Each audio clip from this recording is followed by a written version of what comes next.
So I opened my eyes, and they took off running. I'd caught them on fire. Nobody knew I was on fire. Standing upright was what was helping the flames go up the helmet. But anyway, so I'm trying to block them with my hands. I got gloves on, so I'm trying to block the flames from coming under my helmet with my hands. And I open my eyes and turn around, and I see somebody running toward me. So I closed my eyes again and waited, and I felt their hands at my helmet, trying to get the suit undone or the strap. So I kept my eyes closed, and I'm still not breathing. I still don't have a breath. Imagina que estás en medio del evento deportivo más grande del mundo, las 500 millas de Indianápolis. De repente, ves a un piloto saltar de su auto. Empieza a correr desesperadamente, golpeándose la cara y agitando los brazos, como si luchara contra un atacante invisible. A su alrededor, los mecánicos huyen en una agonía que nadie en las gradas puede entender. No hay humo, no hay llamas naranja, no hay explosiones. Solo hay pánico puro en medio de la luz del sol. Lo que estás viendo no es un brote de locura colectiva. Es una de las pesadillas más aterradoras en la historia del automovilismo. El fuego invisible. Era el 24 de mayo de 1981. En esa época, los bólidos de la IndyCar no usaban gasolina común, sino metanol, un combustible de alto rendimiento con una propiedad química tan eficiente como peligrosa.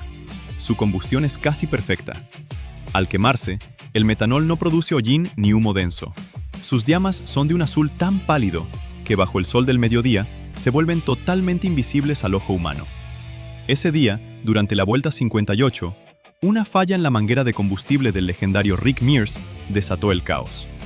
En un segundo, cientos de litros de alcohol rociaron el motor caliente, al piloto y a su equipo. El infierno se desató, pero nadie podía verlo. Rick Mears, atrapado en su cabina, sintió el calor abrasador antes de comprender qué pasaba. Por instinto, cerró los ojos y dejó de respirar para no calcinar sus pulmones. Cuando logró salir del auto, el fuego fantasma ya estaba devorando su piel. Lo más impactante de las grabaciones de aquel día es ver a los oficiales de pista confundidos. Un rescatista se acerca a Mears con un extintor, pero duda.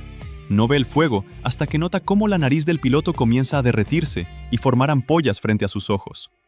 Fue solo entonces cuando el polvo químico del extintor reveló la verdad, dibujando en el aire la silueta de las llamas que estaban consumiendo a los hombres del equipo Penske.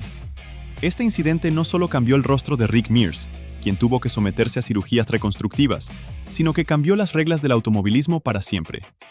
Hoy analizaremos paso a paso la física detrás de este fenómeno, los angustiantes testimonios de los sobrevivientes, y cómo este incendio invisible obligó a la ciencia a hacer visible lo imposible para salvar vidas.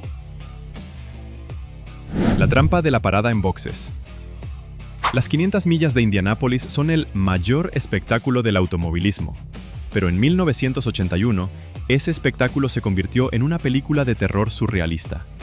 Rick Mears, un joven prodigio que ya había ganado la carrera en 1979, entró a los pits en la vuelta 58. Todo parecía rutinario. Su equipo, el legendario Team Penske, era famoso por su precisión en las paradas rápidas. Sin embargo, el peligro no estaba en la velocidad, sino en el tanque de combustible. El metanol, el combustible estándar de la época, tiene una ventaja sobre la gasolina. Es menos volátil y permite una compresión más alta en el motor. Pero tiene un pecado original. Su llama es invisible bajo la luz solar intensa. Mientras el mecánico Bill Finley intentaba conectar la boquilla de carga rápida, algo falló. El sello de la válvula macho no encajó correctamente. Debido a la alta presión, el metanol salió disparado como un geyser, empapando el mono ignífugo de Mears, su casco y a 4 miembros del equipo. En contacto con los tubos de escape al rojo vivo, el aire simplemente se encendió. Pero para las cámaras y los ojos de miles de fans, no pasó nada. Al menos, no al principio. Lo que el mundo vio por televisión fue a Mears levantándose de su asiento con una agilidad inhumana. No se soltó el cinturón, lo arrancó. Empezó a saltar y a golpearse la cara. En la cabina de transmisión, los comentaristas estaban mudos por un segundo. Parecía un ataque de nervios, pero Mears estaba viviendo un infierno. Sentí el calor, pero no vi nada. Intenté respirar y el aire me quemó la garganta. Sabía que si inhalaba de nuevo, mis pulmones se cocinarían, expresó Rick Mears en una entrevista con el periodista deportivo Sam Moses.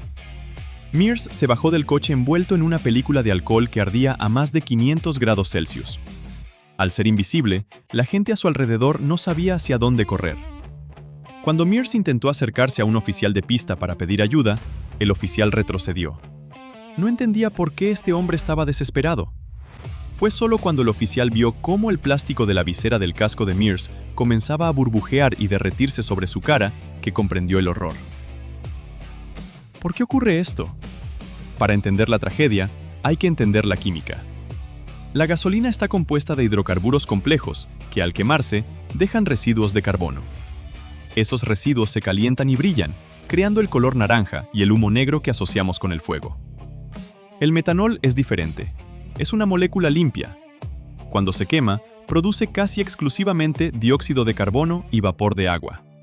No hay partículas sólidas que brillen. Es una reacción química pura y casi transparente.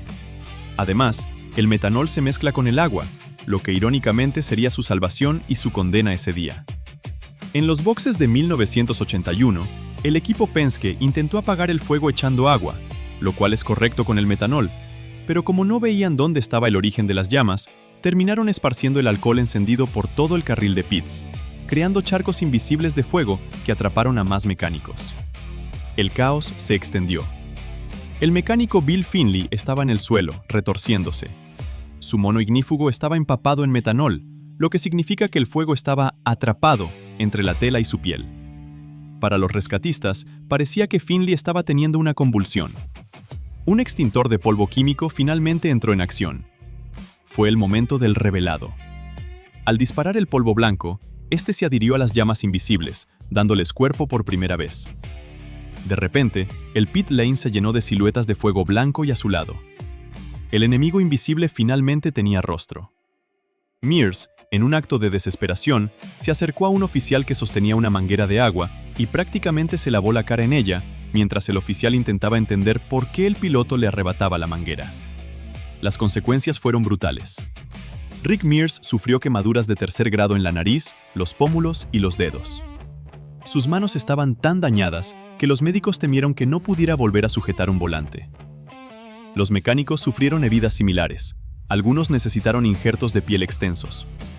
Pero la cirugía más importante no fue en el hospital, sino en el reglamento de la USAC y la CART.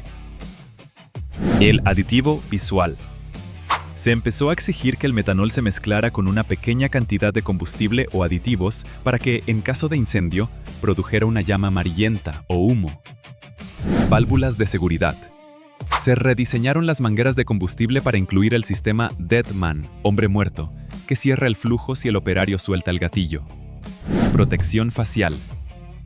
Los mecánicos pasaron de usar simples cascos abiertos a protectores faciales completos y ropa interior Nomex de doble capa. Muchos pilotos se habrían retirado tras sentir el fuego lamiendo sus pulmones. Rick Mears no. Tras meses de dolorosas cirugías estéticas y terapia física, regresó a las pistas. Su nariz tuvo que ser reconstruida casi por completo, dándole un aspecto ligeramente distinto, pero su pie derecho seguía siendo el mismo. Mears no solo regresó, sino que ganó las 500 millas de Indianápolis 3 veces más, 1984, 1988 y 1991, convirtiéndose en uno de los 3 únicos hombres en la historia en ganar la carrera 4 veces.